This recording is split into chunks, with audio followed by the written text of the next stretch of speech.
Hey guys, I'm Alex. Tonight, we're diving into The Beggar Who Taught a King About Enough, a quiet, meandering story about power, emptiness, and the strange freedom that lives just on the other side of letting go. Welcome to Stillness and Strength, my quiet little corner of the internet where we breathe, reflect, and return to what truly matters. The world may not be yours to control, but your mind, that's your kingdom.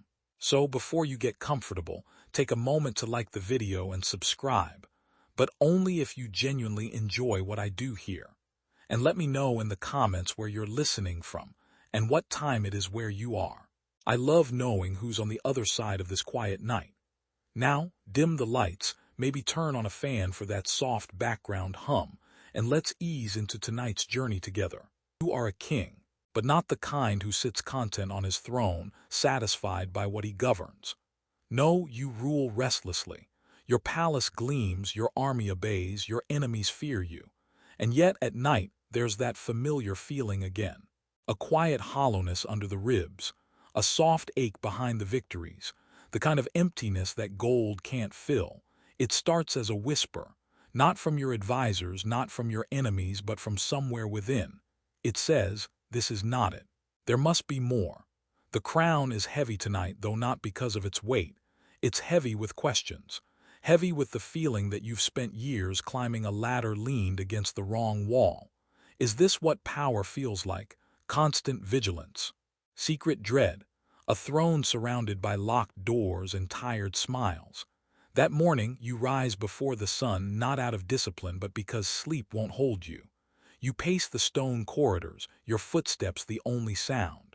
You pass the tapestries, the oil lamps, the polished columns, all the signs of control, all the trappings of rule, but something inside you is fraying. You walk out into the garden where the dew still clings to the grass. You stand under a fig tree and watch the sky blush its way toward dawn. It's then that the thought returns, uninvited but persistent. Why am I still restless? Later that day, as the city comes to life, you descend from the palace gates in disguise. You do this sometimes not to mingle, not truly, but to remind yourself of the world that isn't bound by scrolls and seals. The city smells like bread and sweat and ash. People shout. Children run barefoot. The poor barter with patience. And then you see him, sitting by the stone gate of the city wall, barefoot, unbothered, a beggar maybe, or a madman. He wears a simple robe the color of dust, and he seems still. Not the kind of stillness that comes from exhaustion, but the kind that comes from nowhere to go, nowhere to be. He's doing nothing, just sitting, eyes half closed, as if listening to something the rest of the world is too loud to hear. You pause. You've passed hundreds like him before, but something about this man arrests your attention. Not because he looks important, but because he doesn't care whether he does. There's no fear in his face, no hunger in his gaze, no reaching. And suddenly his presence feels like a mirror, one you didn't ask for but can't ignore. You turn away, unsettled. That night the throne room feels colder. Your food tastes dull. Your councilmen drone on, but you hear little. Your wife asks if you're tired. You nod, but it's more than that. You lie in your bed with silk sheets pulled to your chin and hear the city breathing far below. And in your mind, the image of that beggar lingers. How can a man with nothing look more at peace than you who has everything? The next morning you go back. At first, you tell yourself it's curiosity, but in truth it's need. The need to understand why someone who owns so little seems freer than you. The one everyone calls your majesty. You find him in the same spot, unchanged, unmoved. He looks up at you, smiles, not in greeting but in recognition, as if he already knew you'd return. You hesitate and then ask softly, "What is it that you know that I don't?" He does not answer right away.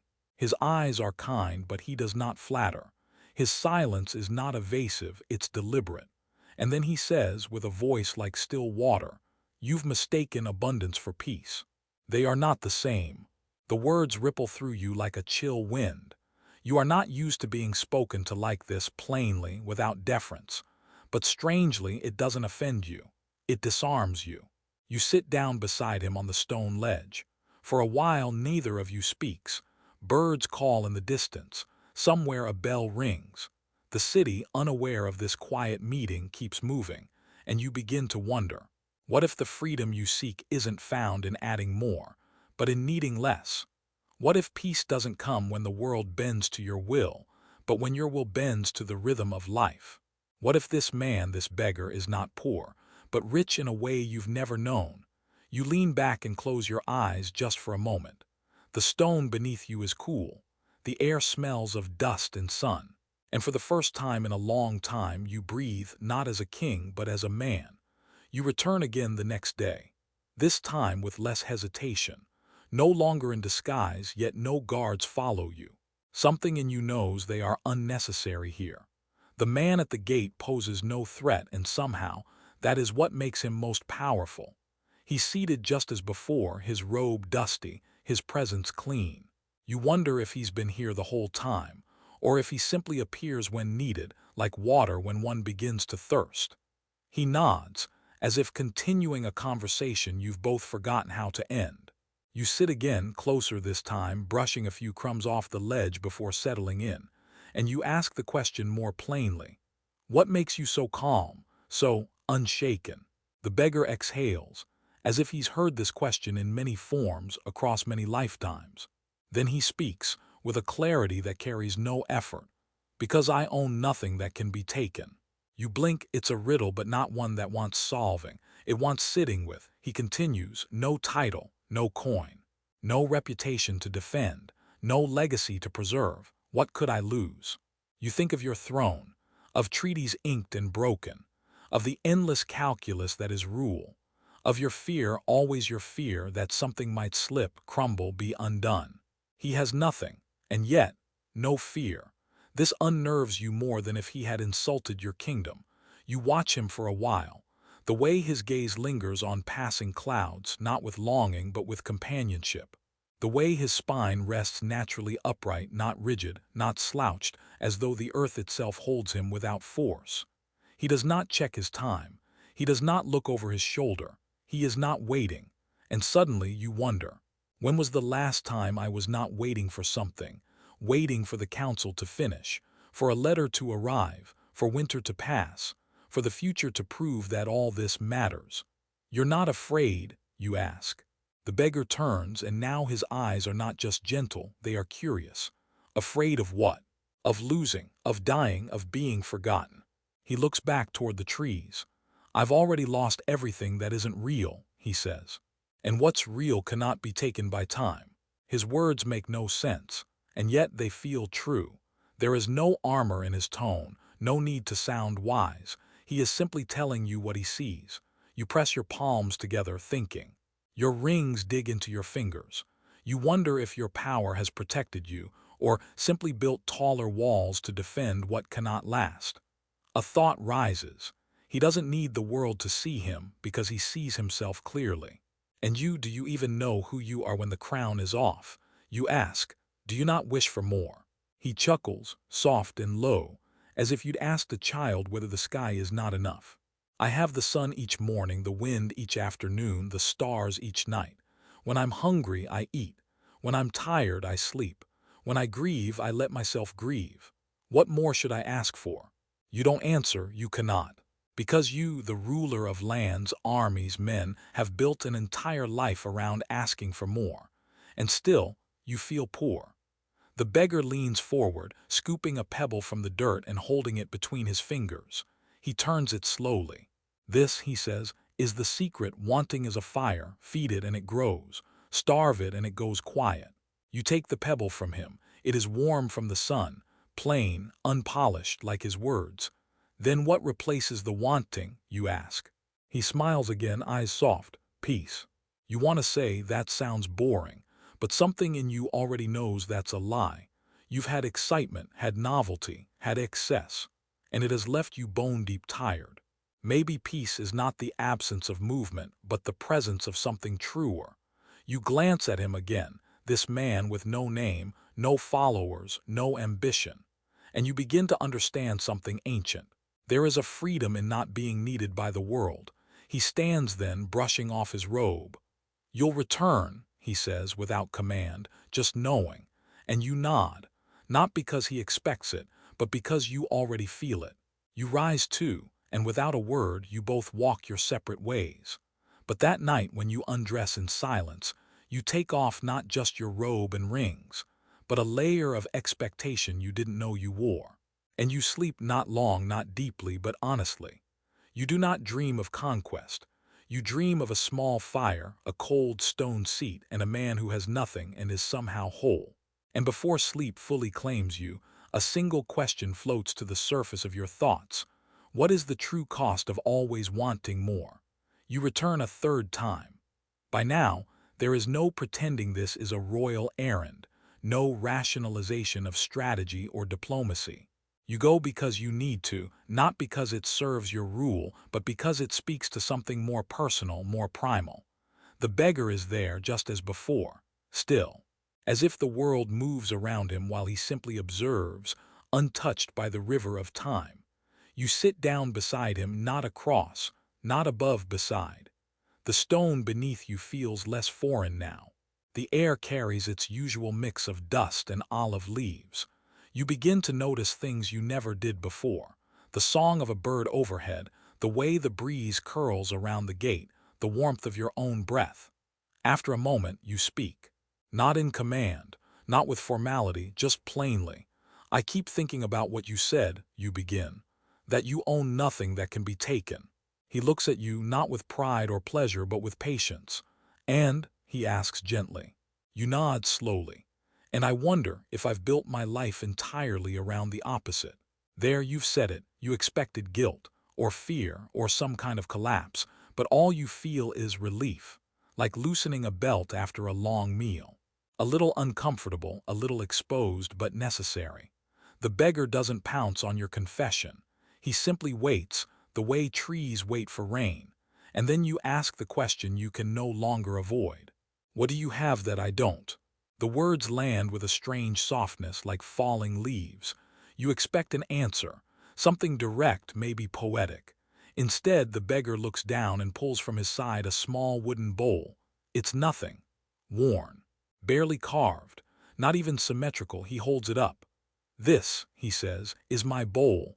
I eat from it, drink from it, and sometimes when I'm alone I speak into it to hear my voice come back. You smile faintly, not unkindly. He places the bowl between you, letting the light fall into its curved hollow. You see it, he asks. You nod. Now, he continues, imagine I dip it into a stream. If it's already full, say, full of sand or oil or spoiled milk, what happens? You think it overflows. It cannot take in the fresh water. Exactly, he nods. But if it's empty, truly empty, then the stream can fill it. You begin to see it. He leans in slightly. This bowl is your mind, and your heart, and your life. You keep trying to fill it with everything: power, praise, legacy. But if you never empty it first, nothing new, nothing pure can enter. You swallow, because the image is painfully clear. You cannot drink deeply, he says, from a vessel that's already full of noise. You shift your posture. Something about this metaphor lands like truth does, not with fire but with stillness. You ask, and how do I empty it? He smiles, by learning to stop needing. It sounds simple, but the words shake loose something deep. You sit in silence, the bowl between you. And a part of you wants to take it, not to keep, but to remember. You look tired, the beggar says, and you realize you are, not in body but in spirit, as though carrying an invisible weight for so long has bent your sense of what upright even is. You think of your court, always buzzing, always scheming. You think of your father who taught you that ruling meant never showing weakness, never stepping away. You think of your childhood, brief flashes, when sitting in a field watching clouds felt like a complete day. And you realize your bowl was already full before you even knew you had won. You've never truly emptied it, not once. What if I have nothing left once it's emptied? You ask softly. The question escapes your lips before you can stop it. The beggar turns to you with warmth. That is the fear of every king, he says, that without their throne they are no one. But the truth is, only when you are nothing can you finally become free. You sit with that, no defense rises, no rebuttal. Just breath. You don't feel attacked. You feel released. You close your eyes, and in that quiet, a new question forms, not from the beggar, not even from your mind, but from somewhere deeper. If I let go of who I think I must be, who am I really? When you open your eyes, the bowl is still there, empty, waiting. The next day, you don't dress like a king. You don't wear the heavy robes. You don't fasten the gold chain across your chest or slip the jeweled ring onto your finger. Instead, you wear a simple tunic, light and loose. You walk through the palace quietly, nodding to guards who look confused but say nothing. At the city gate, the beggar is already seated, as though he knew you were coming, as though he never moved. You sit beside him without a word. For a time, you both just listen to the clatter of carts, the murmurs of old women trading figs, the distant bleating of a goat on some unseen street. Life in all its unremarkable music. Then you say, I don't know how to live without needing.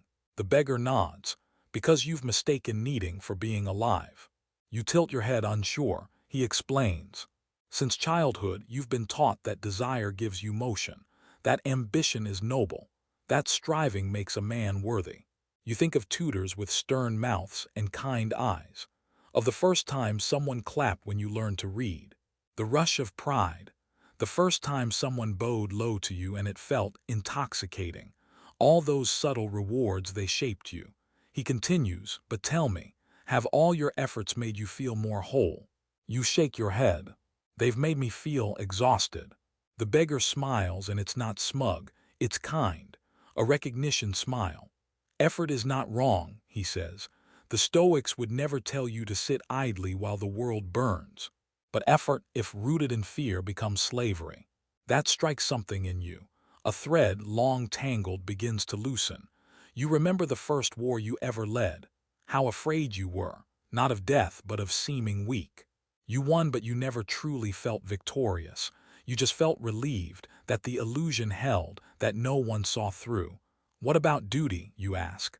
What about service? What about legacy? The beggar closes his eyes for a moment, breathing deeply, as if tasting the question. Duty is sacred when it's chosen freely. Service is holy when it comes from love. Legacy is noise if it replaces presence. You look at your hands, still calloused, still strong. You once believed they could hold everything.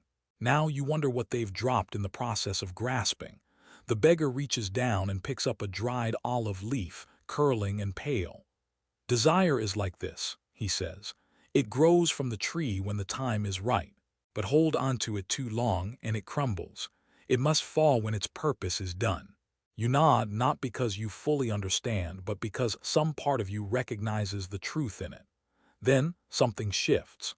For the first time, you don't want to ask anything. You don't want to fix, to plan, to dissect. You just want to sit, you breathe, one breath in, one breath out, nothing added. The beggar turns to you. You're learning to be. And then he adds softly, this is the hardest thing for those who have been taught they must always do. You laugh quietly, but from the belly, it feels good, foreign even. Like drinking from a spring you didn't know you were dying of thirst for. And now, another question begins to form in your mind. One not laced with fear or strategy. What would my days look like if I didn't need to prove anything? The thought settles into you like dust into fabric, invisible but undeniable. The beggar leans back, face tilted to the sun. You do the same. There is no rush, no instruction, no moral to be drawn just yet, only stillness. And this time you don't resist it. You feel the light on your eyelids, the warmth on your arms, the way your shoulders drop half an inch just by remembering you don't have to defend your identity today. You're not a king right now. You're not even a student. You're just breathing, and maybe that's enough. When you open your eyes again, the beggar is watching you, not with pride but with quiet approval. You're beginning to feel the shape of peace, he says. Not as something you win, but as something you remember. You think of all the things you were taught to pursue, but none of them taught you how to be still with yourself, how to sit inside your own presence without scrambling to escape it. I think, you say slowly, that I've been afraid to be no one. The beggar nods. And now you see that being no one is not the end, it's the beginning. You don't speak after that.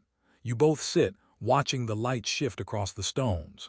And for the first time since you were a boy, the silence does not demand anything of you. It simply holds you.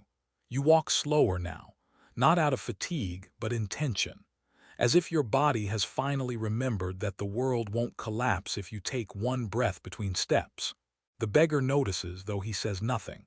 Just a small glance at your sandals, a barely there smile. You sit beside him again, your regular place now. The stone is no longer cold. Maybe it's the sun. Maybe it's you. There's no rush to speak today. No hunger to extract wisdom. Just the hum of the city around you and two bodies at rest. After a while, the beggar breaks the silence. "Do you know what makes a man restless?" he asks. You tilt your head, waiting, wanting life to be different than it is. You don't respond. The words land and settle. He continues. "A Stoic does not force the world to bend to him. He bends to the world like a reed in the current. Not broken, but not rigid. You remember times you've stood like stone, when peace could have come but you were too proud to yield. You held your breath during meetings, held your tongue during insult, held your posture through grief. And still nothing truly held you. Now you ask quietly, 'But if I don't resist, won't I become weak?' The beggar smiles softly. There's strength in letting go of what doesn't serve. Surrender is not always weakness. Sometimes it's wisdom wearing humility. You glance upward. A child is crying in the distance, not hurt, just disappointed. A toy denied, maybe. The wail is sharp and then gone. You think of your own childhood, of how early you were taught to hide disappointment, to disguise need as ambition, to bury softness under responsibility. You ask, is that why I've always felt incomplete? Like something's missing, even in victory. He picks up a stick and draws a circle in the dirt. You chase wholeness, he says, but you build it from fragments: gold, glory, approval, applause. And so the circle never closes. You stare at the incomplete ring, a gap in the earth.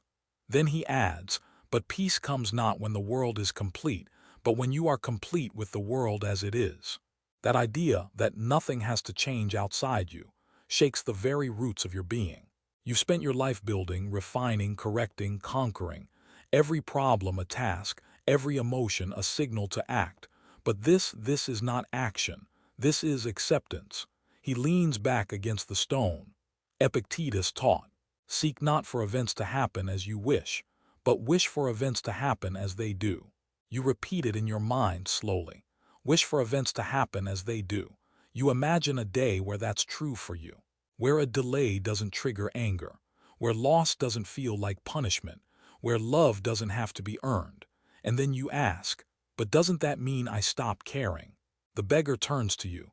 No, it means you start caring wisely. You pause. He continues. You care from presence, not panic, from clarity, not compulsion. You act not to control the future, but to meet the moment. A memory arises, a rainy afternoon, a funeral for a friend. You had given a speech strong and composed. The court praised your words, but inside you had wanted to cry. Not for the man, but for all the chances you missed to just sit with him, to not rush, to not lead, to just be. Your whole life, perhaps, has been a kind of running, always ahead of the moment. And now you're catching up. The beggar gestures at the world around you, the vendors, the donkeys, the shouting merchants, the olive branches swaying. This, he says, is enough. You look again, it's not spectacular, it's not perfect, but it's alive. And for once you feel yourself with it, not above it. You breathe in, the scent of earth and sun-warmed stone. You breathe out, no demand. No fixing, just breath. Then he asks you a question. Have you ever truly tasted a moment without trying to change it? You think, not answered from the mind, but from the body. And the answer is no, not really. Not without judgment or agenda. Not without silently planning the next moment. But now here, perhaps you are beginning to. Perhaps this is what it means to be free. Not free from pain, but free from the compulsion to escape it. Not free from grief, but free to grieve fully. Not free from endings, but free to meet them without fear.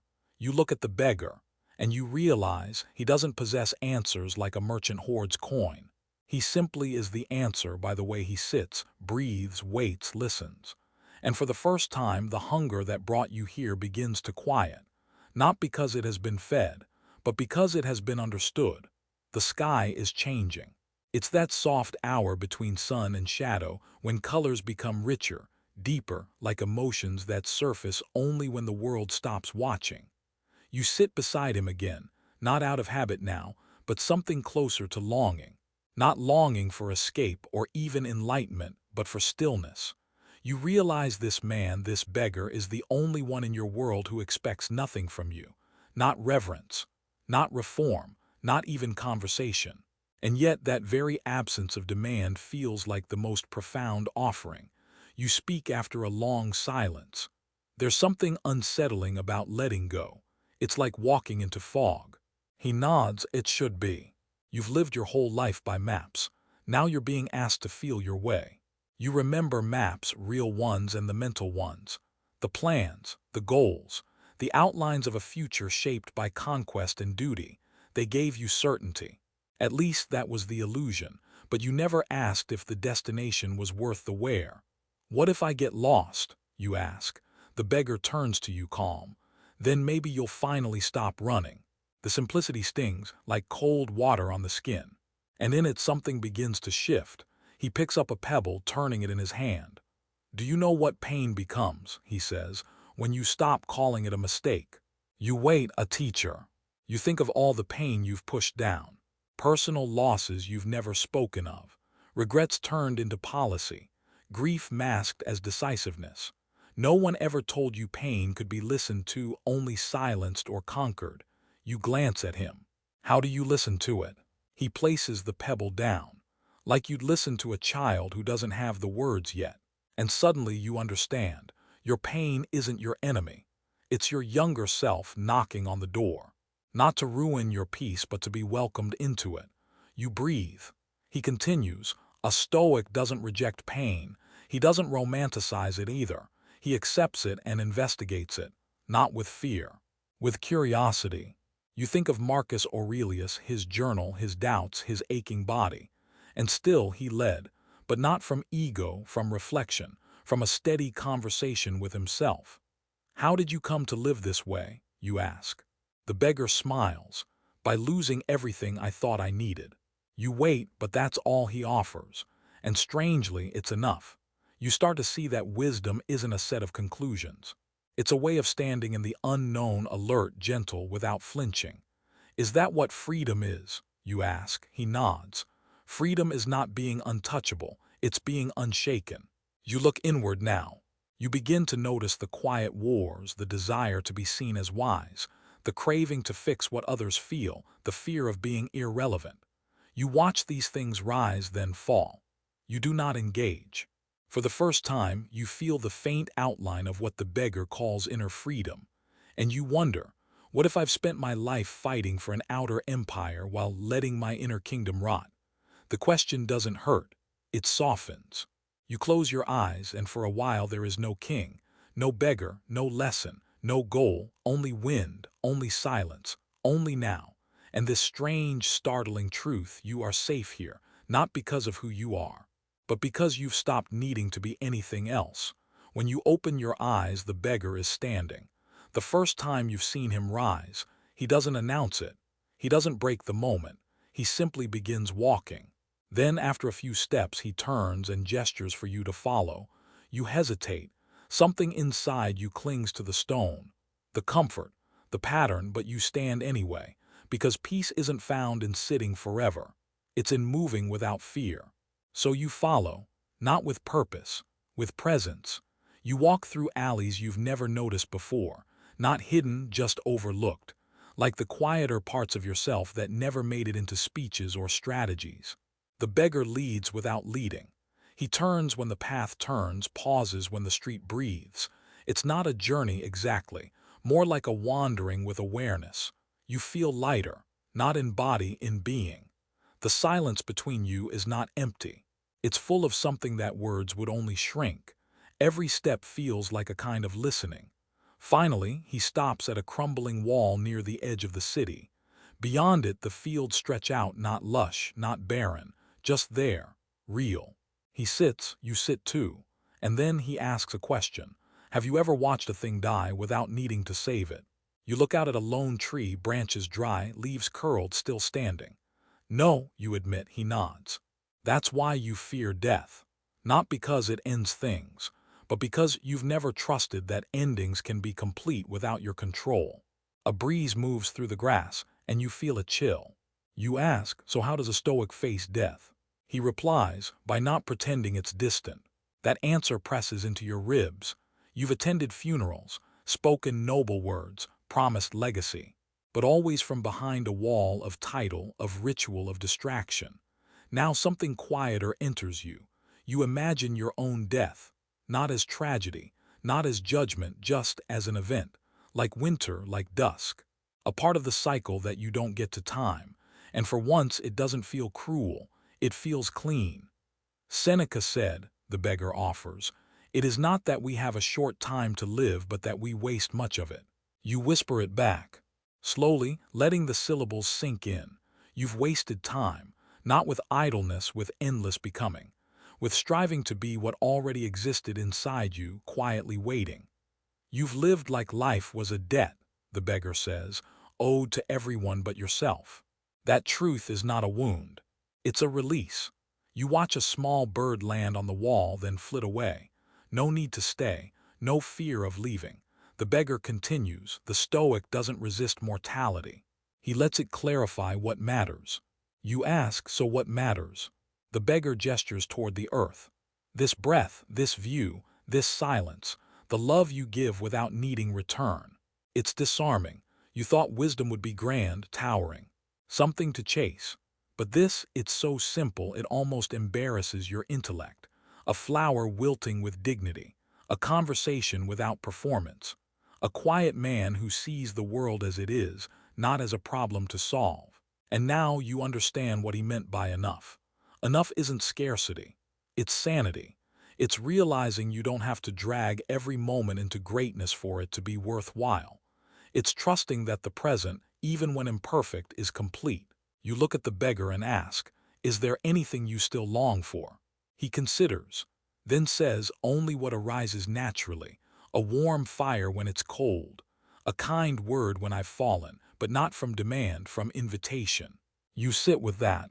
You've spent decades living in a house of demands on yourself, on others, on the future. But what if life is not meant to obey? What if life is something you learn to host, like a quiet guest? You look at your hands again. They feel like yours now, not tools of conquest, just hands, capable, gentle. The beggar closes his eyes, not to sleep, to be. You do the same, and in that dark behind your lids a question arises. If you knew you would die tomorrow, how would today change? Not in panic, but in precision. Would you speak less? Or more honestly, would you run? Or would you sit beside someone not to fix them, but to love them? Would you chase legacy? Or hold someone's hand? The answers come not in words, but in breath. You exhale, and with it something leaves, a need, a noise, a narrative you no longer require. When you open your eyes again, the beggar is still there, still breathing, still enough. So are you. The sun dips lower, casting gold across the grass. You and the beggar sit side by side, watching light stretch itself thin over the land. There's a silence that doesn't need to be filled. A fullness within the quiet, like the pause between notes in a song, not absence but meaning. After some time, the beggar speaks. There's a kind of wealth that isn't measured by gold, but by how little you need. You feel the words touch something raw. You've had wealth, the kind that gathers around titles, around homes with thick doors and guards. But it never felt secure. It always whispered, protect me, prove me. This man with nothing carries no such fear. You ask, aren't there things worth desiring? Of course, he says, but desire is a wild horse. If you ride it without understanding, it carries you far from peace. You think of your life, a string of desires dressed as duty, achievements stacked like shields, none of them quite enough. Then how do I know which desires are worthy? He smiles faintly. Ask what remains if the desire goes unmet. If your dignity crumbles, it was never worthy. You close your eyes. You remember wanting to be respected, to be heard, to be envied maybe. And when those things didn't come or came but felt hollow, your worth trembled. Desire is not the enemy, he continues, but the unquestioned desire is a trap. That lands heavy. You never question the wanting, only the result. If the outcome was empty, you blamed execution, not the yearning itself. But what if the yearning was the misdirection? He watches you quietly, letting your mind unfold. After a long pause, he adds, the Stoics taught not to suppress desire but to tame it. Desire, like fire, can warm or consume. You nod slowly. That metaphor settles deep. You think of all the burned bridges, all the scorched hours, all the times you called obsession vision. Then the beggar asks, when was the last time you wanted something, simply because it was good? Not useful, not prestigious, just good. You sift through memories. An afternoon helping a stranger with a broken cart. No fanfare. Just hands working, laughter shared. That was years ago. Why did that memory return now? Because it was unburdened, undemanding, you realize. Maybe real peace isn't about stilling the world, it's about stilling your need for the world to perform for you. The beggar leans back on his elbows, looking up at the sky. Epictetus said, freedom is the only worthy goal in life. It is won by disregarding things that lie beyond our control. You murmur it aloud. Disregard what lies beyond your control, not with cynicism, with clarity. That includes praise, outcomes, timing, other people's growth. You've spent your years trying to be the architect of more than your own soul. Now that burden begins to lift. You ask, so what do I control?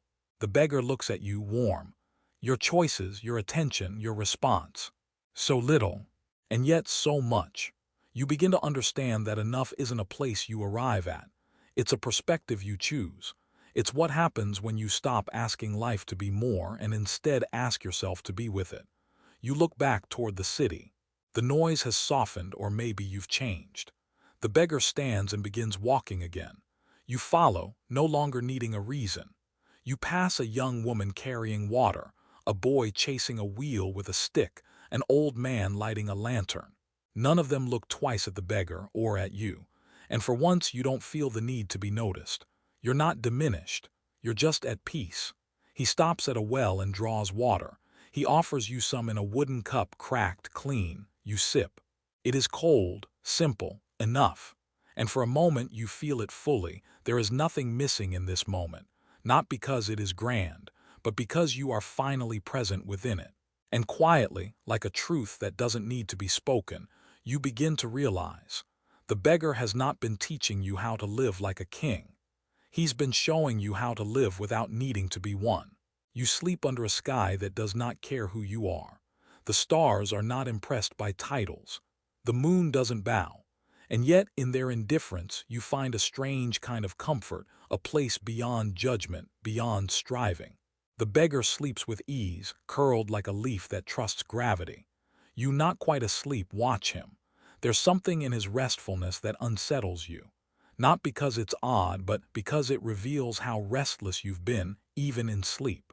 For years, your dreams have been rehearsals for control, commanding, solving, fixing. But now, stillness. A quiet that isn't threatening. You wake with the sun. He's already sitting upright, looking out at the dawn. No ritual, no declaration. Just breath. You join him, still shaking off your dreams. You had no nightmares, only fog. That feels significant, he asks. Did you sleep well? You nod. Better than I expected. Not surprising, he says. There's a kind of sleep that only comes when you stop negotiating with the past. That lands. You've spent nights bargaining with memories, revising what was said, what could have been done, trying to control what's already sealed. And in doing so, you've never truly left the day behind. The beggar leans forward slightly. We think we need closure, he says, but often what we really need is surrender. You ask, isn't surrender weakness? He shakes his head. Only when it comes from defeat. True surrender is strength, the strength to stop demanding what reality won't give. You stare at the horizon. You think of the betrayals you've carried like armor, the disappointments you wore as motivation. You called them fuel, but they were weight, heavy, unyielding. You ask, then how do I forgive? He picks up a small stick, drawing a circle in the dirt, not by pretending it didn't hurt, but by choosing not to let the hurt decide who you become. You breathe, the line is simple, clean. You realize forgiveness isn't something you give to them. It's something you give yourself to be unchained from a story that no longer serves you. The beggar stands and begins to walk. You follow. The day stretches ahead, quiet and wide. As you move through a village road, a man stumbles out of a shop, angry, shouting at another. They argue over a lost coin. You expect the beggar to intervene. He doesn't. Later, you ask why. He says, because not every fire needs water. Some burn out faster when left alone. You begin to see the wisdom in restraint. You've spent a life entering battles that were never yours, correcting, controlling, advising, believing peace could be enforced. But now, you watch the world unfold with a softer gaze. You learn to notice without needing to fix. He pauses by a tree and rests his hand against the bark. Even in trees, he says, we try to find purpose. We ask, what is this tree for? But the tree doesn't ask that. It just grows. You feel your chest loosen. You've been asking that question too long. What is this moment for? What is this phase for? What is this pain for? But maybe not everything needs to be repurposed. Maybe some things just are. You sit beneath the tree. The beggar sits too. No lesson, just shade. Birds call from unseen branches. The wind moves through leaves like a breath through prayer beads. And in this moment you do something radical, nothing. You don't analyze, you don't extract meaning. You just are. And in that stillness a truth rises. Not with urgency, like mist. You've never truly met yourself in silence, only in performance. And now here you are, no throne, no task, no audience, only being. And it is not empty, it is enough. The beggar closes his eyes again, as if to remind you everything important already knows how to wait. So you wait too, not for a sign, not for a shift, just for the practice of presence. The wind continues. And in it the ancient question breathes again. Who are you when nothing needs to be done? The tree holds you longer than expected. Its shade becomes a kind of shelter, not from weather, but from self-imposed storms. The ones made of schedules and expectations and invisible debts. You sit there, not chasing clarity, yet clarity arrives like a quiet guest. The beggar opens his eyes and says, "We're almost there." You're not sure where there is. But for the first time, you don't need to ask. It's not the destination that matters, it's the returning. To yourself, to the rhythm beneath the noise. As you walk, he tells a story. Once, there was a man who carved statues of gods. Beautiful ones, marble, solemn, lifelike. People traveled far to see them. One day, someone asked him, "Do you believe in the gods you carve?" He answered, "No. But in carving them, I believe in the stillness they awaken in me." You let that settle. It reminds you of your own life, how often you've built things not from faith but from function. Roles played to perfection, even if they rang hollow inside. You've spoken of purpose many times, but did you ever feel it deep in the bones? The beggar adds, the Stoics were sculptors too, not of marble, of mind. Every thought, every response, every act of restraint, a chisel. You wonder, what have you been carving all this time? Reputation, legacy, fear in the shape of certainty. You pass a narrow stream. The water runs clear over smooth stones. The beggar kneels, cups water in his hands, and drinks. You follow, surprised at the coldness, the purity. Nature doesn't try to impress, he says. It just offers. That's a kind of wisdom. You've spent years trying to be remarkable, to stand out, to leave a mark. But now you ask yourself why. What if your truest self is not the one who shines, but the one who sees? The beggar begins walking again, and you move beside him in step. You said we're almost there, you say, finally. Where are we going? He smiles without turning. To the place where you finally stop arriving. You don't need more explanation. Some part of you understands already. Up ahead, the road narrows into a field of tall grass. You follow the path, not carved by tools but by footsteps over time. It feels sacred not in decoration but in intention. He stops near a circle of stones, not large, not grand, but held together by something invisible. "This is where I return," he says softly. You sit. The grass brushes your legs, tickling like memory. The air is still. Everything feels held, as if even the wind chooses to pause here. The beggar looks at you carefully. "It's time for you to choose." You feel your heartbeat, not fast, just clear. Choose what? To keep needing or to start trusting? You've known this moment would come. The moment where comfort and clarity must be separated. You look at your life not as a list but as a landscape. Hills of effort, valleys of grief, roads built on conviction, bridges burned in pride, and you realize you don't regret most of what you've done. You regret how tightly you clung. To being right, to being safe, to being seen. He places a hand over his chest and says, "The Stoics called it ataraxia, tranquility of the soul, not numbness, not indifference, just freedom from disturbance." You breathe that word, ataraxia. It feels like the sound of wind through leaves, like the hush before sleep. Then he says something you didn't expect. "I was once like you." You turn to him. "I wore robes, I gave orders. I studied philosophy by firelight, in rooms carved for men of importance." He pauses. "But I mistook knowledge for transformation.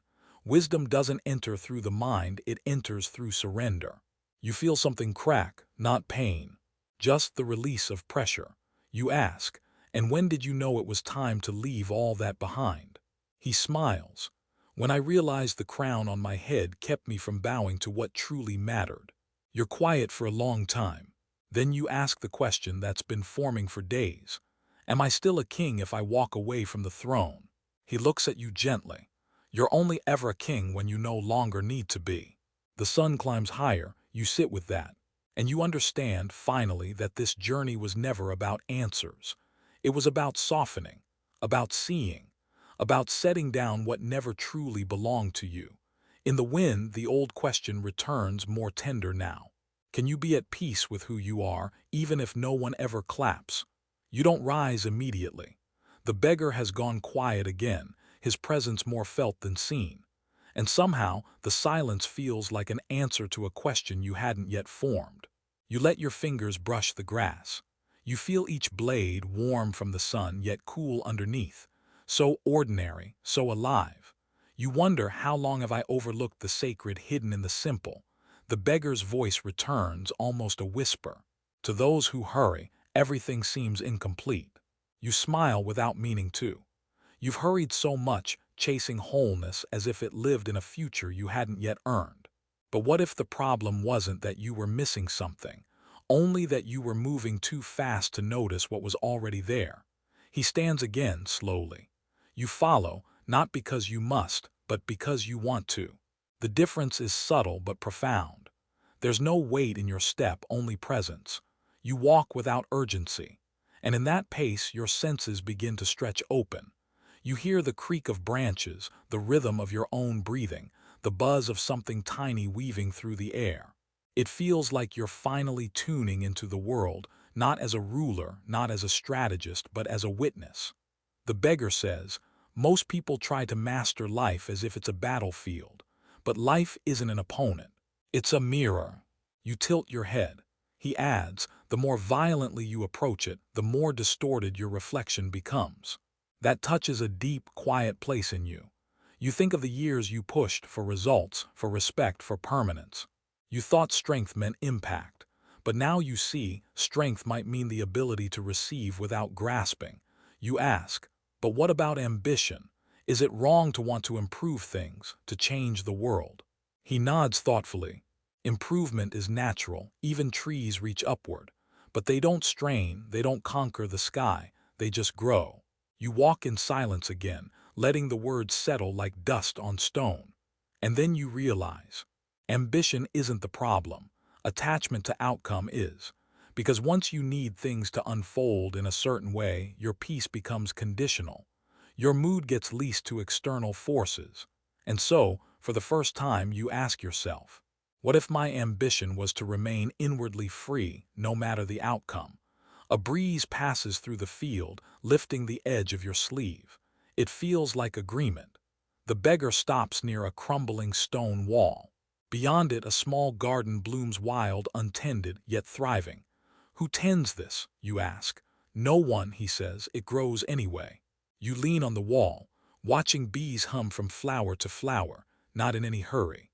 The garden feels like a lesson, not in productivity but in acceptance. It is imperfect, and yet it lives. He gestures at the vines. The Stoics taught that we are part of nature, not above it. We forget that. We try to control seasons, avoid winters, deny death. But nature does not argue. It simply adapts. You whisper, so must we. He smiles, and then he says something strange. Take off the crown. You're not wearing one, of course. Not physically, but you know what he means. The crown of needing to be right, of needing to be admired. The invisible weight you've carried for years, forged not of gold but of expectation. He continues, no one is watching. No one is judging. Just take it off. Let yourself be enough without it. You close your eyes, and in your mind you reach up. You feel its outline, heavy, rigid, tight across your temples. You lift it slowly. It leaves a faint mark. And then you let it fall. The sound it makes is imagined, but real, like a bell that signals not an end but a beginning. You open your eyes. Nothing around you has changed. And yet everything feels different, lighter, truer. You ask, what happens now? He turns to you, calm as ever. Now you walk not to prove, but to be. And in that moment, you understand. You're not the king stepping down. You're the soul stepping in to a life no longer driven by noise. The beggar walks on. You follow, no fanfare, no destination, only this step, and then the next. The day moves forward, and you with it gently, completely. Are you willing, the wind seems to ask, to let the rest of your life be shaped by stillness, not striving? You move through the landscape like a man learning to breathe again. No rush, no rush. The path narrows through a patch of woods. The trees here lean inward, branches arching like the ribs of a great cathedral. Light filters down through their leaves, not bright but dappled and soft, like wisdom that doesn't insist. The beggar stops at a fallen log, sits and gestures for you to do the same. You sit, and there it is again, silence. Not emptiness, not absence, a silence filled with presence. You wait, he says, do you hear that? You listen. A bird somewhere deeper in the forest sings a note so clear it feels like glass. Then quiet again. He nods. Most people miss the song because they're too busy composing their own noise. You think of your past, the endless declarations, the rehearsed authority, the hunger to be heard. You ask, so, should we just be silent forever? He chuckles, no.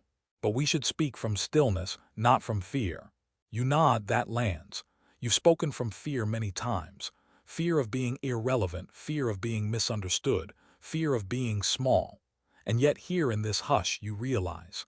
Smallness isn't a punishment, it's a doorway. A chance to merge with something greater. A gust of wind moves the trees. The beggar looks up and says, the Stoics didn't teach silence for its own sake. They taught silence so that speech might become sacred again. You sit with that. You remember conversations that drained you, arguments you clung to long after they ended, all those words meant to defend, impress, convince. And now you want only to speak what is true and let silence carry the rest. The beggar stands. We'll rest here tonight. You feel no resistance.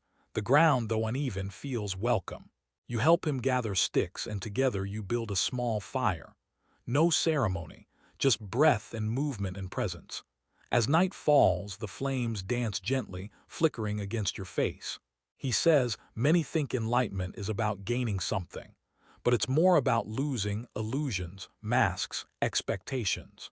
You watch a twig blacken and collapse. You ask, then who are we beneath it all? He looks at you, eyes clear. Whoever we can be without fear. The fire pops softly. You lean back on your elbows, gazing up. Stars blink into place. Not arriving, just becoming visible, as if they'd been there all along, waiting for you to slow down enough to see. The beggar lies down and closes his eyes. Let the stars do the watching tonight. You lie beside him, the forest creaks and sighs. Somewhere nearby an owl calls, and for the first time in a long time you feel safe. Not because you're guarded, because you're unguarded and still unharmed. You drift into sleep like a leaf settling on water. In that sleep you dream, not of thrones or battles or victories, but of endless walking under open sky. There's no urgency, no goal, just a rhythm, a breath. When you wake, it's early. The fire has become embers. A faint gray light touches the edge of the trees. You sit up. The beggar is already awake, staring quietly into the morning. You ask, do you ever miss it? He doesn't ask what it means. You both know. The power, the attention, he shrugs. Sometimes. But then I remember, most of what we miss is just memory dressed in gold. It wasn't that beautiful when we lived it. Only when we left. You let that truth touch the tender places in you. You think of all you left behind. And you ask yourself honestly, was it ever peace? Or just familiarity? He stands, brushing dust from his robe. There's one more place I want to take you. You follow. You walk in silence again, not as strangers, not as student and teacher, just as two beings moving toward something wordless. As you reach the edge of the forest, you see it. A small pool of water fed by a slow trickle from a stone above, perfectly still, reflecting the sky so clearly it seems like a portal. He sits beside it. You do the same, he says, this is the final test. You brace, unsure. But then he adds, look into the water. You lean forward and you see yourself. Not the version that tries, not the version that fears, just you, unadorned, present, enough. He whispers, can you meet this face without judgment? You stare at the reflection, at the quiet eyes, the softened jaw, the faint fatigue of effort and the first glimmer of peace. You nod slowly, and for the first time you believe it. This is what you came for. Not a throne, not an answer, just the courage to see yourself clearly and not turn away. Who are you when there is nothing left to prove? The reflection stares back, steady and unafraid. You blink, but it doesn't flinch. It waits, not for perfection, but for acceptance. You sit a little longer beside the pool, feeling something ease inside you. Not because the past has changed, but because your grip on it has. You've spent so much time editing your own story, trying to make the pain more noble, the mistakes more strategic.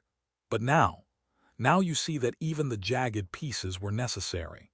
That maybe growth doesn't mean becoming someone else. It means becoming fully yourself. The beggar breaks the silence gently. Most people look in the mirror and only see what's missing. That's the first illusion we must break. You nod slowly. And the second, he stands, that they must earn their own peace. That lands like a pebble in your chest, creating rings. You've believed that lie for so long that you had to deserve calm, deserve ease, deserve rest. But peace isn't a prize. It's a birthright you forgot how to claim. You follow him as he walks uphill through grass still wet with morning. The sun crests slowly, casting long, gold shadows. You feel the warmth not just on your skin, but inside your chest like something unfreezing. At the top of the hill, he pauses. The view stretches out before you, valleys and fields, a ribbon of river glinting far off, hills fading into haze. You remember when you used to see land like this and calculate how many villages, how much tax, how many troops to station. But now you just see life, unfolding, unclaimed, beautiful because it needs nothing from you. The beggar sits on a flat rock. You join him, he says, this is where I come when I forget. You smile, you forget too. He chuckles. Of course, that's why we practice. You feel something in you settle, a quiet surrender to the truth that forgetting is part of being human, that even the wise lose their way. But the path is always here, waiting. You sit together in easy silence, and after a while he says, there's something you must understand now. This story, yours, mine, it was never about becoming better than others. You nod, you've sensed that. He continues, it was about learning to walk without armor. You think of your armor, cleverness, ambition, charm, competence, all useful, all heavy, and you realize you're tired of carrying it. You ask, but if I put it all down, what protects me? He looks out over the valley. Truth, simplicity, and your willingness to be seen. A long pause. Then you ask the question forming like mist in your throat. What if I don't know who I am without all that? He doesn't answer immediately. Instead, he takes a twig and draws a circle in the dust at his feet. Then he says, That's the real beginning. You look at the circle, empty but whole. You sit with it, let it speak its wordless wisdom, and slowly an idea forms, not like lightning but like dawn, that maybe identity isn't a fortress to defend, but a fire to tend. Something you sit beside, not hide behind. You breathe in, you breathe out, the beggar says. The Stoics taught that the self is revealed, not built, through action, through presence, through choosing to live in alignment with what's true even when no one's watching.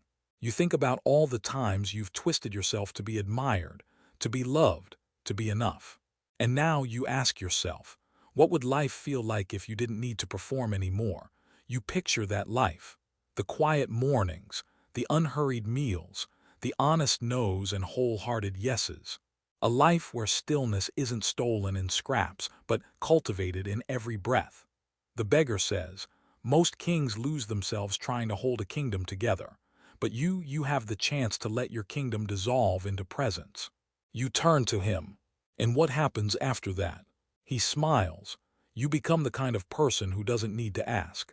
And somehow you understand, not intellectually, but in the way your shoulders soften, in the way your thoughts feel less sharp, more round, in the way your breath feels like a homecoming. He rises, you rise. There's nothing ceremonious about it. No trumpets, no final test, just a path, and your feet on it. Have you noticed yet? You're no longer walking behind him. You're walking beside him, and maybe that's the most sacred shift of all. The trail bends. The two of you walk shoulder to shoulder, no longer bound by roles, teacher and student, king and beggar, just two human beings, present, listening, and yet without a word exchanged, you feel something preparing to end. Not the journey, not the learning, but this chapter. The trees thin out, opening into a meadow bathed in golden light. A gentle breeze weaves through the tall grass, brushing your hands as you pass. Every blade seems to lean toward you, as if bowing not to your power but to your presence. The beggar slows. You match his pace. He says softly, every journey comes to a threshold. You nod. You feel it in your chest like a hand reaching gently toward a door you forgot was there. He continues, and this one, it's yours to cross alone. You stop. Not out of fear but reverence. The meadow stretches on. At the far end you see a tree tall and wide, its limbs spread like open arms. Beneath it a simple bench, nothing more. You ask, is this where we part? He gives a small smile. In body, yes, in essence, never. The words don't sting. They feel right, clean. You look at him, the lines on his face, the quiet power in his eyes. The way he's never hurried you, only revealed what you already carried. And now, without speaking, you know, he was never the lesson. You were. He reaches into his satchel and pulls out something wrapped in cloth. Slowly, he unfolds it. A small mirror, worn around the edges, cracked slightly in the corner, but clear. He places it in your hands. This is yours now. You take it, it's heavier than it looks. Why a mirror, you ask? Because wisdom, he says, isn't something you gather. It's something you recognize again and again, in your own reflection. You look into it. For a moment you see your old self. The crown, the weight, the tightening jaw of someone trying too hard. Then it fades, and what remains is softer, truer. A face no longer seeking approval, only clarity. He steps back. You feel no panic, no grasping, only gratitude. You've given me so much, you say. He shakes his head gently. I've only returned what was already yours. And with that he turns and walks back into the trees. No goodbye, because there's nothing ending, only unfolding. You stand in the middle of the meadow, alone but not. The mirror in your hand reflects the open sky. You walk, each step lighter, each breath fuller. When you reach the bench beneath the tree, you sit, not to rest but to witness. To remember that stillness isn't the opposite of motion, it's the foundation of meaning. You sit for a long time. You watch shadows shift. You hear the distant murmur of wind and memory. And slowly, the question rises. Can you live like this in the world you left behind? Not as a king, not as a beggar, but as a soul who remembers what matters. You picture it, your return. Not with proclamations, not with urgency, but with presence. There will be noise, of course. Expectations. roles that others will try to place back upon your shoulders. But now you know you don't have to wear them. You can nod politely and still be free inside. You can serve without sacrificing your peace. You can speak without leaving stillness. You can live as one who has enough. The sun begins to dip lower. The day fades. And you smile, not because everything is perfect, but because finally it doesn't have to be. The wind softens. The sky shifts toward amber, then violet. The tree above you creaks faintly, its leaves murmuring in a language older than thought. You remain on the bench, mirror resting in your lap, breath slow and even. It's strange how full the silence feels now. Not heavy, not hollow, just complete. In the distance, a bird sings a final note before the hush of night sets in. You let it linger. You know it's time to go. But you also know this: you'll never leave this place entirely. The meadow, this stillness, has carved itself into you. It's not a destination anymore. It's a quality of being. You rise slowly, holding the mirror with care. You press it to your chest once like a quiet vow. And then you walk, down the other side of the hill, into the softening light, toward what comes next. The village is quiet when you arrive. No parades, no recognition, just the soft clink of bowls being washed, the last wood being chopped before nightfall, a few children chasing each other barefoot, their laughter like a hymn to the ordinary. You pass a woman tending her garden. She glances up, offers a nod. You return it, not out of duty but presence. You feel no urge to announce yourself, no need to be known, because now you know yourself. At the edge of the village, a boy chases a dog and stumbles. You step forward instinctively, catching his fall before it happens. He looks up at you. You smile, and so does he. Then he runs on. You watch him disappear around the bend, a blur of joy, untethered. You step into the home that used to feel like a fortress. Tonight it feels like shelter. You light a single candle. You sit on the floor. The mirror rests beside you. No robes, no throne, no guards, just breath, just the subtle